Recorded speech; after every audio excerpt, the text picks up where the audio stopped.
Hi, everyone, and welcome to The Hash, where we bring you the latest and greatest in crypto and culture. My name is Naomi Brockwell. We also have George Kaludis, Will Foxley, Jen Sanasi, and today is National Pokey Day. So I hope that everyone has their pokey on hand. I know that I have a stockpile in my house just for this day in preparation for it. So get out your pokey and enjoy the show. And Will, I'm going to throw it to you to start off with. What is going on in China?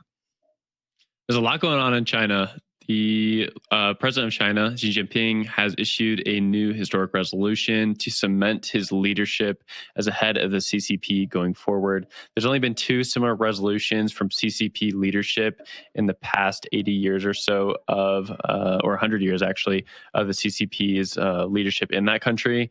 And basically what this means is Xi has the ability going forward to kind of control the party and therefore China. The past two resolutions were momentous in the fact that they kind of altered how, like, the very fabric of how China was working.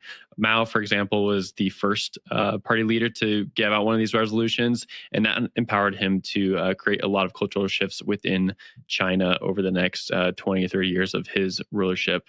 So to see like another resolution of this magnitude in 2021 means that China is going a little bit more authoritarian. There's a push towards a cult of personality, as what it's called, as opposed to a lot of the decentralization and more democratic movement that a lot of people have been used to over the last 20 years. Of course, this year we've seen a lot of that cult of personality kind of come out and a lot of those authoritarian tactics. We saw this summer that tech stocks like Didi, which is an Uber in China, was stomped down. Private education stocks were also tamped down. Hong Kong, the protests also ties into this. So really, it's kind of a good landmark or symbol of what's happening in China, that the door is kind of closing for what has been the last 20, 30 years of democratization. Naomi, I'm going to throw this up to you, though, for your take on it. I mean, did you guys see the tweet that was put out as well from like Communist Party press? It's all like, all of this reads as like, man with a lot of power pats himself on the back and adds himself to a hall of fame. And it's just such an on the nose situation. Like, I did a really great job. I'm going to present myself with this award. And so it really is interesting to see him consolidate power. It's also interesting because 2018, China scrapped the 2-term limit on the presidency, which is what is allowing Xi to basically stay as president for life, potentially. But it's like, if they had a 2-term limit put in place, what's the point of a limit if the leader of the party could just come in and then say, actually, I'm going to scrap this thing that's meant to limit my power? Like, I mean, I just don't understand how things like that have any teeth at all. Like, I would presume that China, behind the scenes, I mean, it's very opaque how everything is run there, but I presume behind the scenes, you've probably got all these very bureaucratic boards who are also determining things. It's not just Xi who is in control. But if they were able to scrap the 2-term limit, it seems that was most likely driven by Xi, who wants to retain power. And if he has such control over the board, what good is having a board in the first place? So it's just very interesting situation, what's going on. Interesting to see what's going to happen with crypto there. I don't suspect that they're going to overturn any of the crypto bans anytime soon, because everyone knows crypto is a threat to government. Whether you like it or not, it does put power back in the hands of the individual and does take it away from the state. So I do not see that being reversed anytime soon in China. But George, I saw your hand go up, so I'll throw it to you. Yeah, well, I want to latch on to your use of the word decentralization. This article is one of the first times in a really long time I've seen the word decentralization that wasn't referencing some sort of crypto project, which is kind of interesting, right? And they're saying that she is turning back decades of decentralization, which is certainly interesting from even just an economic perspective, right? Depending on who you ask or which data point you reference, China's likely the biggest, greatest economy in the world in terms of pure output. But that didn't come over the past 1 or 2 years. It happened on the back of decades of decentralization. So it originally became as a bit of surprise to me that, pulling back decentralization was being cited as a reason for this resolution. And I wouldn't call myself an expert on China, but then I thought about it for a second. I was like, well, of course this would happen, right? China banned crypto. Of course they're not going to want any sort of decentralization or westernization. I'm going to end my point there because I'm going to embarrass myself. I don't know that much about China. So Jen, come save me.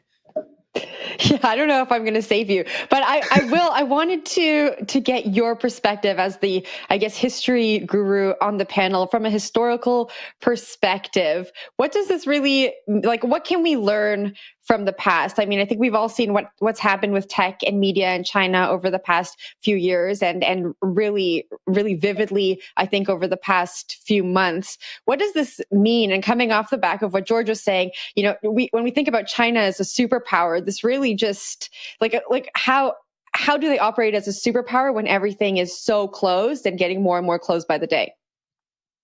Yeah, I don't have any expert opinions myself. I'll reiterate a few I've seen online.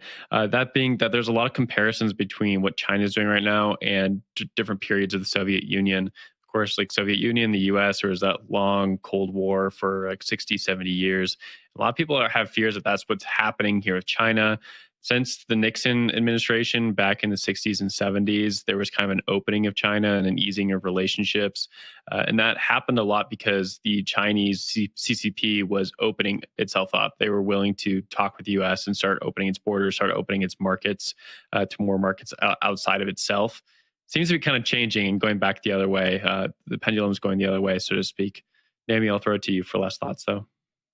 Yeah, and if you also look at what's going on with Taiwan at the moment, things are really, really heating up over there. So if you haven't been keeping up with it, China is making a play for Taiwan. They've been doing this for a really long time, but in recent months, things have really been heating up to the point where I think you had 6 different countries, including like the Netherlands and Canada and the US, all just bringing battleships into the region to start, to protect Taiwan. But then you had Russia join forces with China saying, like, we think that China's claim on Taiwan is completely legitimate.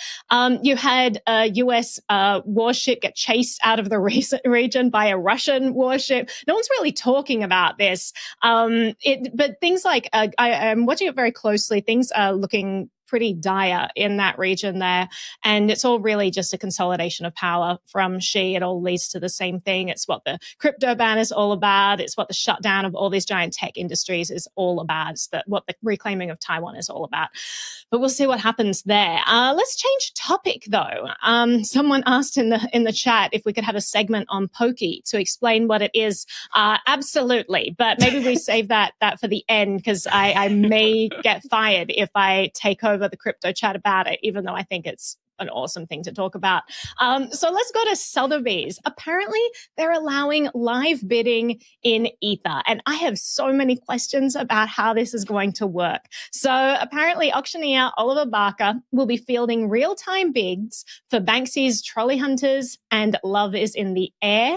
And so they'll be allowing people to bid in Ether. I don't know whether it's just going to be Ether exclusive. Otherwise, I don't know how that's going to work. Is it going to be like, 2 ETH?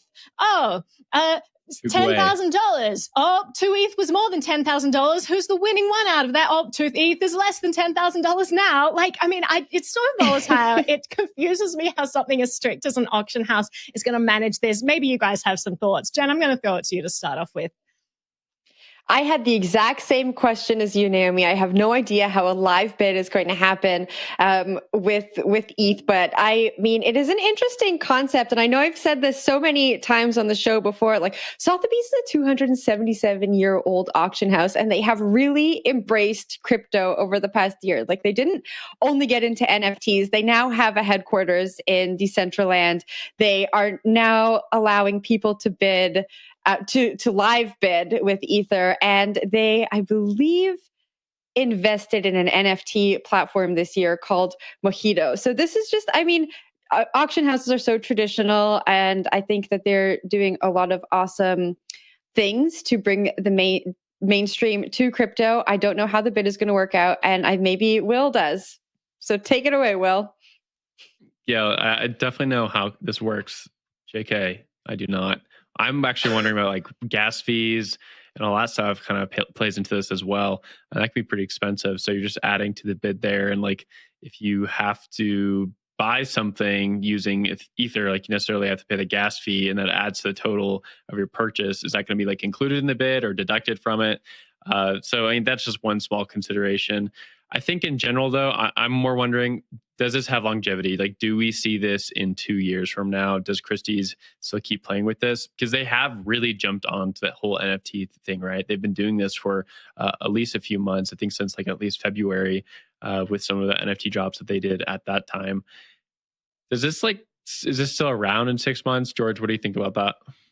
Yeah, we were talking about the metaverse yesterday, so it's kind of funny, right? This is metaverse and Etherbid, so big exciting. About staying power, right? Have you guys played around in Decentraland? I mean, it just looks like a little bit of an upgraded version of Minecraft, right? Do we really want to spend a bunch of time sitting in there? Yes. You will. Yeah. Things improve real quick, You will George. like Yeah, this is huge. Yeah. You'll be eating your words in 6 months, George. Almost certainly, but I probably won't be there. I think it's really cool that they're allowing access to art auctions. I don't know. I had the experience of being very much an observer at one of these auctions at an auction house, and it's really fun. It's really cool, and it's not really accessible. So it's kind of cool that people are getting access. Absolutely. Yeah. I love the idea. Sorry, Jen, I'll throw it to you. Okay, I'll go super quick. I just want to say that Sothebys already accepts Bitcoin and ETH, but you can only use wallets from Coinbase, Fidelity, Gemini, and Paxos. So you can't have any self-custodied wallets. And I wanted to get your opinion on that, Naomi. Oh, I did not know that. That's such an interesting, different tiered level of crypto. That's something that Amir Taki has talked about a lot, about this divergence in the world of crypto. And then when you don't have something that's fully fungible, when you can actually trace the history of a coin, then you start to say this exchange is more credible than this exchange. Therefore, we, prioritize this one. We value this one more, or coins that are from this one more. That's very interesting that we're starting to play out that already. That's a little sooner than I expected, but this is what's going to come. And until we have fully private coins, we do have them like Zcash, until people start using them, you are going to be subject to that sort of tiered level in society. So let's go to a break now. And coming up, a bunch of rollbacks. We're going to be talking about the desirability of ETH. It seems Discord isn't particularly impressed right now. Stick around, coming up soon.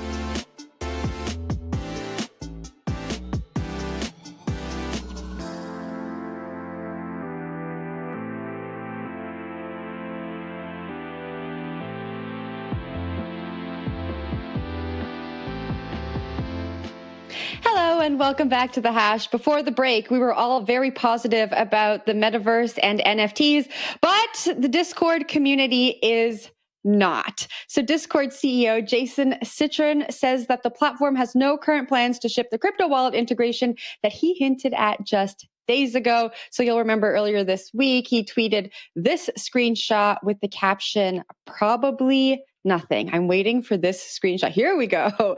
Probably nothing. We see the Discord logo there and the ETH symbol. Then after receiving some major backlash from users saying that they're going to cancel their Nitro subscriptions, the CEO tweeted, "Thanks for all the perspectives, everyone. We have no current plans to ship this internal concept." So that's just the beginning of the tweet. He goes on to say that they're focused on protecting users from scams and fraud on the platform, and they're thinking about Web3.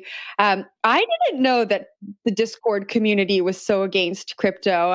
And I'll read out some of the tweets and comments later on in the segment, but Will, I see you nodding adamantly there. Tell me about the Discord community and their I guess their problem with crypto. What's it all about? I'm almost ashamed to know this because I'm not a gamer. But yes, the Discord community and, or I guess the crypto community and the gamer community are pretty against each other overall historically. One area we've seen this come up over the past is Ethereum mining, where there's been a lot of Ethereum miners over the years have been buying all the GPUs that the gaming community uses. And there's even been some brawls in front of Best Buys and whatnot, which are pretty hilarious to watch, but are very serious for those involved. Be sure to look at those videos on YouTube. It's pretty serious, and apparently it's spilling over to Discord now. Discord obviously is a fantastic platform for organizing communities. It's also a fantastic platform for spamming people, and it's very, very annoying. People get scammed and spammed all the time, and Discord's actively trying to work on this. It's just very difficult to do because you can just spin up a bunch of Discords, you can throw up a bunch of bots, you can just annoy thousands of contacts. If you join the same group, you can just spam all those people. These gamers are tired of it because they just keep getting NFTs and crypto drop announcements that aren't real. They're all scams, and they don't want to use that anymore. Discord was originally built for gaming, has like some nice features so you can like live game together. Crypto community came in and took up a big portion of that. I wouldn't be surprised if crypto wasn't a third of all the chat rooms on Discord at this point. Most crypto projects have very active Discord groups. And so naturally, Discord has to cater to that community at some point. But their larger clientele, the gaming community, is definitely going to have some pushback there. And I think that's what we're seeing right now. I think in 3 years, though, it's going to be obvious what the solution here is. Like, there's going to be some sort of integration with Web3 projects. Naomi, I'll throw this down to you, though. I'll just say it's really difficult to eat pokey with the microphone right here because I'm scared I'm just going to like be crunching, right into it. So I'm going to put this on hold for celebrating. I know, right? ASMR, a weird kind of ASMR. So I think it's kind of disappointing this day and age after all of the education out there to see some of the responses from Discord. If they were saying, listen, we don't want Ethereum because we don't want this community taken over. If they laid out the beef that Will just said, it would make a lot more sense. But instead, they're creating these strawman arguments. They're saying that, well, this is just a Ponzi scheme. Oh, this is just vaporware. Oh, this is killing the environment. Like all of those, the typical things people used to smear crypto with. And it's like they've never even looked into it. So it's sad to see a tech-savvy community just put blinders on to what is one of the biggest steps towards freedom that we've seen in like the last 100 years and what's one of the most exciting technological developments that's really pushing forward a more decentralized world. So super disappointing to be reading these responses. And I just think these people should, rather than vociferously pointing out their point of view and dislike of this stuff, just look into it more, just explore it. You might be pleasantly surprised with what you find. And sure, it may not be a thing for Discord, and it doesn't have to be. Not every platform has to accept crypto, and maybe they're just different communities. That's fine. But as long as you're parroting these narratives that are blatantly false, I don't think it's helping your case, and I don't think it's helping crypto either. So I just hope that people dig into this a little more because it's 2021. I think it's really late in the game to still be parroting rubbish like this. But George, I'll throw to you for your take. I have a very short take in that at least Jason did tell us that it was probably nothing, and it was nothing. So he wasn't lying to us. But I saw Jen's hand, so I want her to get the last point there. Well, George, I was actually going to ask you. I mean, I completely agree with Naomi, and I was surprised that the CEO backed down so quickly. It just seems like, the community came out and they were like, we absolutely don't want NFTs. I think I'm freezing, but hopefully you can hear me. We absolutely don't want NFTs. We'll switch platforms if NFTs are integrated. And then Discord was just like, okay, we won't do it. It seems like a very strange move. It's just Twitter. It's just Twitter. It's okay. It's okay to lie on Twitter. And people do it all the time. We've seen that. Yeah. But George, throwing to you, what's going on with another rollback? People choosing not to go in a certain direction. Yeah, so we have Bitwise, who I think is the first digital asset manager I had heard of ever, but maybe that's not the case for you guys. But Bitwise has withdrawn the application for its Bitcoin futures exchange traded fund, or ETF, citing what it said are the cost and complexity of such ETFs, and that the company will instead focus its spot Bitcoin ETF, filing this already in the pipeline. Matt Hogan, who is the CIO of Bitwise, sent out a tweet thread the other day that outlined the rationale for withdrawing, citing a lot of fancy trading words that Wall Streeters have created over the year, like contango, which we don't need to go into. But the short of it is this, that investors don't want this. And the fact that the first Bitcoin ETF was approved as a futures ETF is maddening. It was immediately clear that it was onerous, provided nothing to the retail investor that the SEC was so hell-bent on defending. Yet it was really celebrated as a success on some of the fringes of even Bitcoin Twitter. Now it's becoming obvious that investors would rather have a regular way spot ETF to allocate to. And I submit that the Bitcoin ETF is not really the spirit of what Bitcoin stands for. And that is more of a way to get a USD price exposure to the asset. But in a way, it is still an important piece of the full financial puzzle. As long as there are investors with a lot of money out there, we'll continue to have investors who are focused on getting USD returns by whatever means is necessary. If it so happens to use Bitcoin, I'm not sure the majority of money managers care. Where the potential benefit in the long term for Bitcoin is there more name recognition. This is $1 trillion asset that people are excited about now rather than just scoffing at. And on top of that, we're going to have money managers go down the rabbit hole, and we might orange pill a couple more big investors along the way, as Bitcoin tends to do. So that'd be really exciting. I don't know if what you guys would want to latch onto there, but I'll open up to the group. It's always awkward when you open up to the group, so I'll take it. You think you would have learned that by now, George. You got to call on someone. I'm a rookie now. Someone. I call on the audience. Please send us your questions and comments about Bitwise. It is interesting. I agree with a lot of what you say, George. ETFs are not in the spirit of Bitcoin, but one thing that they do is there are incredible tax advantages to an ETF. So people can invest in these as part of their IRA, and then they don't pay capital gains on increases. So I love the idea that Bitcoin has come along and can help people safeguard their assets in whatever way, that takes shape. Obviously, I think it's much better to hold the asset itself. I encourage people to hold the asset itself, but you should also be taking advantage of all of these other financial tools that are out there, because the economy is looking whack-yo. And it's interesting also that when they cite filing costs and complexity and all of that as the reason for pulling this back, it makes me really angry. Like, we should be having all this competition in financial tooling. We should have whatever company, wants, offer things, and then the market decides which things you want to get involved with. And instead, government makes you jump through so many hoops. It just becomes so difficult. Often it's the people with the best connections that get approved rather than the better product or whatever. So it is disappointing to see people get deterred. This is a visible example of this happening, but it happens constantly in the crypto space. Companies that decide just not to create a product because it's too complex. Companies that decide to move offshore because it's too complex in the US. Like, we're killing innovation here with how tightly and stringently we are controlling these financial environments. So it's very disappointing to see. But Will, I saw your hand go up, so I'll throw to you. Yeah, if I had a Bitcoin for every time one of these firms pulled or put forward an application for an ETF, I would not be on this show. I'd be in an island somewhere enjoying life. I just, like, this happens all the time. It's pretty normal. I think just this kind of speaks to the market conditions right now. Everyone's pretty fed up with the SEC. They're tired of this.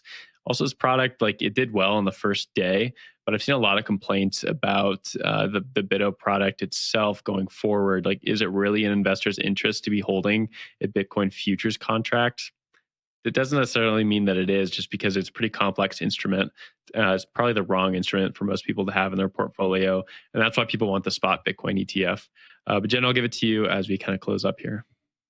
Just on the topic of the SEC, I wanted to say, when I was at NFT NYC, I was talking to an XDC regulator, and they said that they've always wanted to say this in a public forum, but they couldn't because they would no longer have a job. And so they said that interacting with the SEC is like being engaged to someone who will not marry you and will also not break up with you. So I just wanted to say that for that person. That's so beautiful. That's really beautiful. I love that. And that actually wraps things up for today. So everyone go and, oh my God, my Pokey just melted on my computer. I wish I could show you this, guys. I have chocolate everywhere. This is not good, but it's going to be delicious. So grab your Pokey. National Pokey Day. It's like a chocolate stick. It's a chocolate stick. What do you mean? What is chocolate flavors? Come on. Come It on. doesn't seem like it's gluten Singles free. Day So I'm not sales interested. as well, apparently discounts and whatnot. So maybe there's some fun, I don't know, crypto stuff you can get. But stick around because we have All About Bitcoin at 3 p.m. with Christine Lee. Tomorrow morning we have First Mover at 9, and then we're back tomorrow at 12 for the hash, as we are every weekday. So make sure you join in. Kieran says, R.I.P. Pocky. All right, here we go. Good poker, guys. Can you hear the crunch? Pokey It's a good crunch. ASMR. Enjoy your day.